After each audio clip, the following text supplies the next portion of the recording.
के आए हैं। और लेकिन ऐसा नहीं होना चाहिए। एक तरफ प्रधानमंत्री जी नारी सशक्तिकरण की बात करते हैं, एक तरफ प्रधानमंत्री जी नारी सम्मान की बात करते हैं, और फिर उसके बाद ही नारी के साथ इस तरह का घिनौना हरकत करने वालों को, उसके पूरे परिवार को, मौत के घाट उतारने वाले को इन लोगों बाइज्जत बरी कर देते हैं या फिर इनको जेल से छोड़ दिया जाता है। तो इस तरह की घटनाएं देश के लिए नहीं होनी चाहिए और ये देश के कानून पर भी सवालिया निशान खड़ा करता है।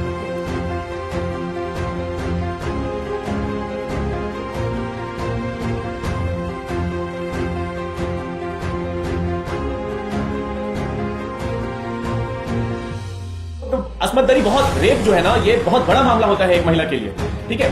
तो इसमें इस तरह से पीड़िता को प्रताड़ना करना, उन्हें जबकि उनको सामने की जरूरत होती है, उन्हें साथ की जरूरत होती है कि उनके साथ कौन खड़ा होता है। यहाँ तो ये भी हुआ है 2014 के बाद से कि पीड़िता के माता पिता पुलिस स्टेशन में कंप्लेन करने गए हैं और माता पिता की हत्या कर दी गई है या फिर उन्हें डरा धमकाकर भगा दिया गया है। देखिए, आप देखेंगे एक कुलदीप सेंगर वाला केस आपको याद होगा कि उसमें पीड़िता को ही प्रताड़ना झेलना पड़ा था। ऐसे बहुत सारे ऐसे केसेस हैं जिसमें महिलाओं के साथ ये लोग दुष्कर्म करते हैं, उनका शोषण करते हैं, जबरदस्ती उनके साथ जो है सो कि अस्मत दरी करते हैं। और जब ये लोग उनके समर्थक लोग, खास करके ये उनके साथ होता है जब ये बीजेपी के समर्थक लोग होते हैं या फिर एक विचारधारा के अलग कट्टर विचारधारा के लोग होते हैं, तो उनके समर्थन में ही ये लोग उतर कर चले आते हैं और उल्टा जो पीड़ित है उनको ही प्रताड़ना झेलनी पड़ जाती है। ये पिछले 7-8 साल से देश में देखने के लिए मिला। अक्सर देखा, देखिए, ये तो यही है ना कि एक बड़ा सा धड़ा अक्सर देखने को आया है कि हिंदुस्तान ने 2014 के बाद ये भी देखा है कि रेपिस्ट के समर्थन में भी इनके समर्थन उतरते हैं। सभी जानते हैं कि ये एक रेपिस्ट है, लेकिन जो है वो उनके समर्थन में भी। तो इस तरह से ही सरकार जो है ना, सरकार को इसमें एक सख्ती से काम करना चाहिए, सख्ती से पालन करना चाहिए और इस तरह की पीड़िता को खास करके इस तरह से प्रताड़ना नहीं करना चाहिए देश के लिए। देखिए, एक तो ये राजनीति का विषय नहीं है, किसी की अस्मत दरी हुई है, किसी का इज्जत गया है और आप उस दर्द को नहीं समझ सकते। लोग, हर कोई उस दर्द को नहीं समझ सकते कि उनके मर्जी के खिलाफ उनके जिस्म को नोचा गया है, ठीक है। तो उन लोगों के जो समर्थक है, जो मौजूदा सरकार के जो समर्थक है, उनके लिए देश में कानून जो है ना, कानून से कैसे खेलना है, ये बैठी हुई सरकार बहुत अच्छे से जानती है, ठीक है। बिल्किस बेगम आज सुरक्षा की दुहाई लगा रही है, ठीक है। वो कह रही है कि हमारे जान को खतरा है और वो सुप्रीम कोर्ट में अप्लाई भी कर रहे हैं। ऐसे बहुत सारे जो है जो कि सामाजिक कार्यकर्ता हैं या फिर कानून के जानकार लोग भी उनको इंसाफ दिलाने के लिए आगे आए हैं और लेकिन ऐसा नहीं होना चाहिए। एक तरफ प्रधानमंत्री जी नारी सशक्तिकरण की बात करते हैं, एक तरफ प्रधानमंत्री जी नारी सम्मान की बात करते हैं और फिर उसके बाद ही नारी के साथ इस तरह का घिनौना हरकत करने वालों को, उसके पूरे परिवार को, मौत के घाट उतारने वाले को इन लोगों बाइज्जत बरी कर देते हैं या फिर इनको जेल से छोड़ दिया जाता है। तो इस तरह की घटनाएं देश के लिए नहीं होनी चाहिए और ये देश के कानून पर भी सवालिया निशान खड़ा करता है। देखिए, आप देखेंगे एक कुलदीप सेंगर वाला केस आपको याद होगा कि उसमें पीड़िता को ही प्रताड़ना झेलना पड़ा था। ऐसे बहुत सारे ऐसे केसेस हैं जिसमें महिलाओं के साथ ये लोग दुष्कर्म करते हैं, उनका शोषण करते हैं, जबरदस्ती उनके साथ जो है सो कि अस्मत दरी करते हैं। और जब ये लोग उनके समर्थक लोग, खास करके ये उनके साथ होता है जब ये बीजेपी के समर्थक लोग होते हैं या फिर एक विचारधारा के अलग कट्टर विचारधारा के लोग होते हैं, तो उनके समर्थन में ही ये लोग उतर कर चले आते हैं और उल्टा जो पीड़ित है उनको ही प्रताड़ना झेलनी पड़ जाती है। ये पिछले 7-8 साल से देश में देखने के लिए मिला है।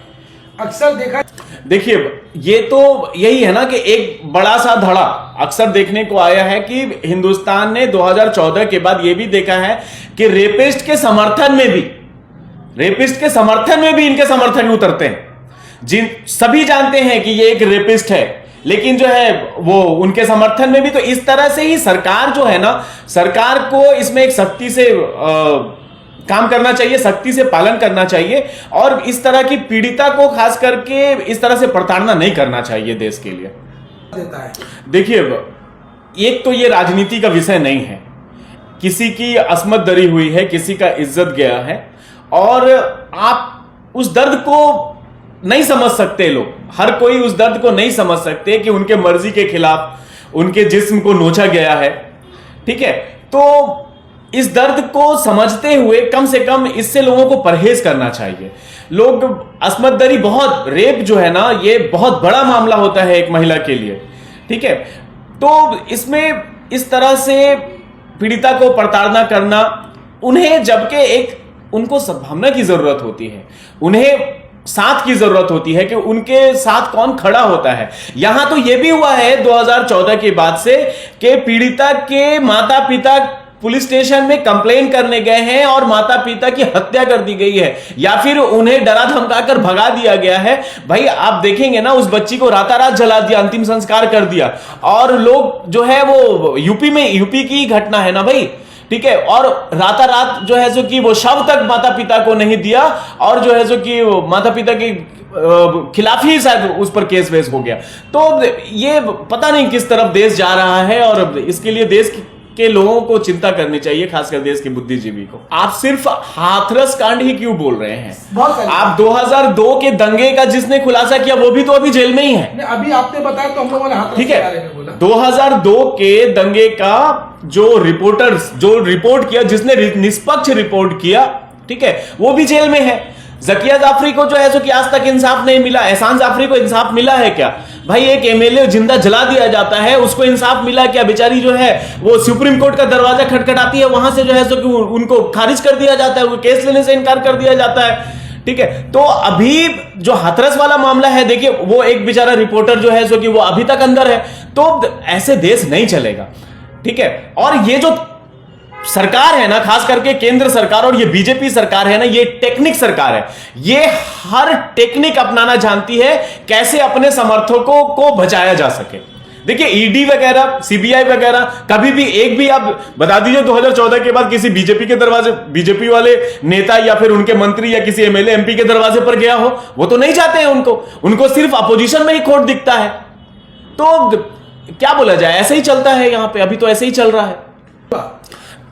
कर्नाटका हाईकोर्ट का जो जजमेंट आया कि अजान से किसी भी धर्म के मौलिक अधिकार को, ये उनका जजमेंट है कि मौलिक अधिकार का हनन नहीं होता है। सही बात है भाई, हमारे गली से गुजरते हैं लोग, जय श्री राम का नारा लगाते हुए हमारे कानों में जाता है। ठीक है, उन्हें मर्यादा पुरुषोत्तम कहा जाता है भगवान राम को। ठीक है, हमें क्या, हमें तो कोई प्रॉब्लम नहीं है।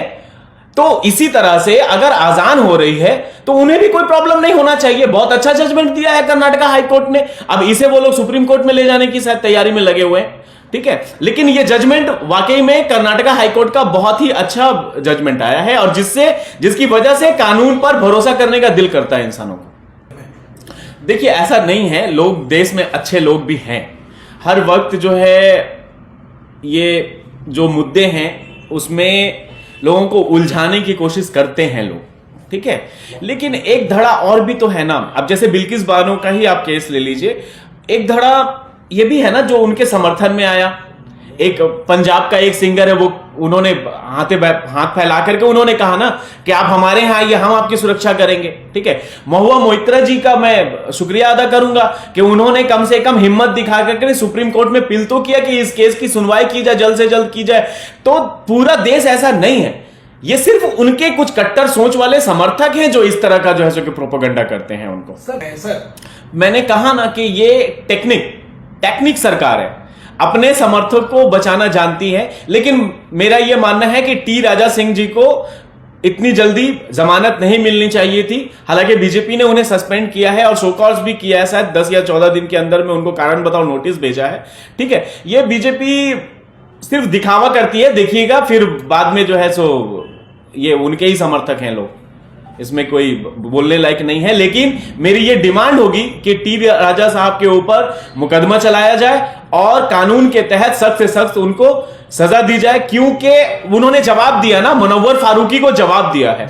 मुनव्वर फारूकी को वो बार बार, मैंने भी वो वीडियो देखा है जिसमें वो कह रहे हैं कि मैं मुनव्वर फारूकी को जवाब दे रहे हैं।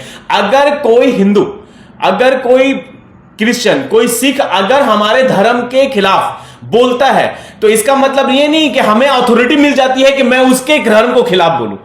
ये हमारी अधिकार नहीं हो जाता है कि नहीं वो हमारे खिलाफ बोल रहा है। अगर मनोवर फारूकी ने कुछ कहा है तो वो तो जेल में भी था, वो अरेस्ट भी किया गया था।